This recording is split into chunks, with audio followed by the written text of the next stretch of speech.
വൈഗ കൊലക്കേസിൽ പ്രതി സനു മോഹൻ കുറ്റക്കാരൻ. എറണാകുളത്തെ പ്രത്യേക കോടതിയാണ് കേസിൽ വിധി പറഞ്ഞത്. പ്രതിക്കെതിരെ ചുമത്തിയ മുഴുവൻ കുറ്റങ്ങളും തെളിഞ്ഞു. സനു മോഹന് വധശിക്ഷ തന്നെ നൽകണമെന്ന് പ്രോസിക്യൂഷൻ ആവശ്യപ്പെട്ടു.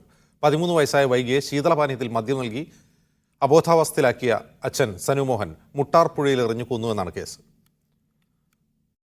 2021 നടന്ന കൊലക്കേസിലാണ് 2 വർഷങ്ങൾക്കിപ്പുറം എറണാകുളത്തെ പ്രത്യേക കോടതി വിധി പറഞ്ഞത്.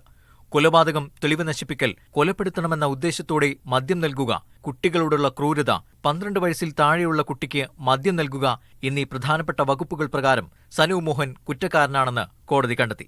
പ്രതിക്ക് വധശിക്ഷ നൽകണമെന്ന് പ്രോസിക്യൂഷൻ ആവശ്യപ്പെട്ടെങ്കിലും അപൂർവങ്ങളിൽ അപൂർവമായ കേസാണോ ഇതെന്ന കാര്യത്തിൽ കോടതി സംശയം പ്രകടിപ്പിച്ചു. സനു മോഹന് മാനസിക ബുദ്ധിമുട്ടുണ്ടായിരുന്നുവെന്നും ശിക്ഷ പരമാവധി കുറയ്ക്കണമെന്നും പ്രതിഭാഗം ആവശ്യപ്പെട്ടു.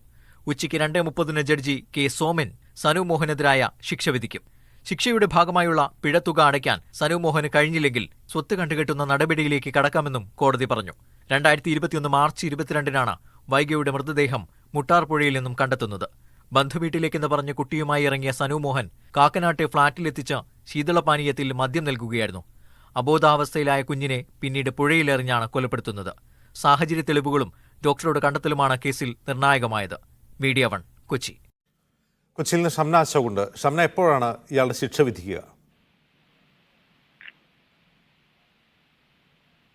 അജിത്, ഉച്ചയ്ക്ക് 2:30-ക്കാണ് ഈ കേസിൽ ശിക്ഷ വിധിക്കുക. പ്രത്യേക ജില്ലാ കോടതിയിലെ തന്നെ പ്രത്യേക ജഡ്ജിയായിട്ടുള്ള കെ സോമനാണ് 2:30-ക്ക് ശിക്ഷാവിധി പ്രസ്താവിക്കുന്നത്. നേരത്തെ പ്രോസിക്യൂഷൻ ചുമത്തിയ മുഴുവൻ കുറ്റങ്ങളും തെളിയിക്കാൻ കഴിഞ്ഞു എന്നുള്ളതാണ് ഈ കേസിനെ സംബന്ധിച്ച് പറയുകയാണെങ്കിൽ വളരെ ആശ്വാസകരമായ കാര്യം. പ്രത്യേകിച്ച് ജീവിതാവസാനം വരെ തടവ് ലഭിക്കാവുന്ന പ്രധാനപ്പെട്ട വകുപ്പുകൾ സനു മോഹനെതിരെ ചുമത്തിയിട്ടുണ്ട്. അതുകൊണ്ട് തന്നെ വധശിക്ഷ എന്നതിനപ്പുറത്തേക്ക് വധശിക്ഷ ലഭിക്കില്ല. അതായത് അപൂർവങ്ങളിൽ അപൂർവമായി ഉള്ള ഒരു കേസായി ഇതിനെ കണക്കാക്കാൻ കഴിയില്ല എന്ന് കോടതി തന്നെ പറഞ്ഞിട്ടുണ്ട്. ആ സാഹചര്യത്തിൽ ജീവിതാവസാനം വരെ തടവ് ഈ പ്രതിയായ സനു മോഹന് ലഭിക്കും എന്നുള്ളതാണ് നിലവിൽ പ്രോസിക്യൂഷൻ പ്രതീക്ഷിക്കുന്നത്. അതായത് IPC 328 ഒപ്പം 302, IPC 201 ഒപ്പം ജുവനൈൽ ജസ്റ്റിസ് ആക്ടിലെ പ്രധാനപ്പെട്ട 2 വകുപ്പുകളായ 77-ഉം 75-ഉം ഈ വകുപ്പുകൾ തെളിഞ്ഞതുകൊണ്ട് തന്നെ അതിൽ ജീവിതാവസാനം വരെ തടവ് പ്രതിക്ക് ലഭിക്കും എന്നുള്ളതാണ് പ്രതീക്ഷയായി മുന്നോട്ട് വെക്കുന്നത്. ഇന്ന് അല്പസമയം മുൻപാണ് ഈ ശിക്ഷാവിധിയിൽ വാദം അവസാനിച്ചിട്ടുണ്ടായിരുന്നത്. പ്രതിക്ക് വധശിക്ഷ നൽകണമെന്ന് പ്രോസിക്യൂഷൻ ആവശ്യപ്പെട്ടെങ്കിലും ഇതിൽ റേറസ്റ്റ് ഓഫ് ദ റേറസ്റ്റ് കേസായി ഇതിനെ കണക്കാക്കാൻ കഴിയുമോ എന്നൊരു